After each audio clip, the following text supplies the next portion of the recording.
20 days until the start of the 2016-17 National Hockey League season, and let's look at 20 faces in different places, randomly running down players until the start of the season. Today's focus is Milan Lucic.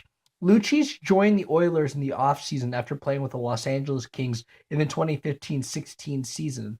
Lucic put up 20 goals, 35 assists, and 55 points last season, but the Kings kind of needed more, but not just from Lucic. The team as a whole, offensively and in grinder roles, needed a little bit more. They were trounced in the first round by their rivals, San Jose Sharks, in 5 games where Lucic didn't score a single goal, but so did a lot of members of that team. But he did put up 3 assists in that series versus San Jose, and he did look good in games. It seemed as a power forward, Lucic just didn't win many of the battles he needed to win. But hey, that's not all on Lucic. The Kings let Lucic walk because they didn't want to meet his demands on a long-term deal, not because of his performance, which is perfectly fair. He's got a no-move clause, a modified no-trade clause in the final 2 years of his deal. He's a $6 million cap hit, and he's signed for 7 years, according to General Manager. Not many teams could afford to do that, but if Lucic contributes to the Oilers this season, it'll feel good for this year. The problem is, can Lucic keep up with Connor McDavid over an 82-game schedule, or will you have to move him down a line?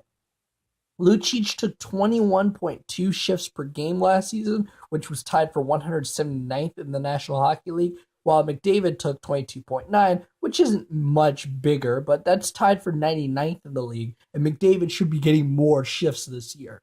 Which, when you consider McDavid averaged 18.59 total ice time per game last season, while Lucic averaged 17 minutes and 14 seconds last season. That whole minute doesn't sound like much of a difference, but that adds up over a season.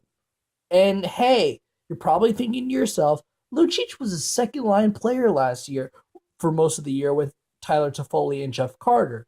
But let's take you back a little bit to the 2010-11 season when Lucic played a significant chunk of his season on the top line.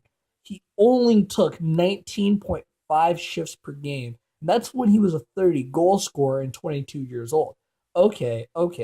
A lot of this becomes a bigger question in later seasons rather than this season, but it's something that still has to be considered when you're looking at this Oilers lineup. But the Oilers need contributors while building, and Lucic can certainly contribute to this team.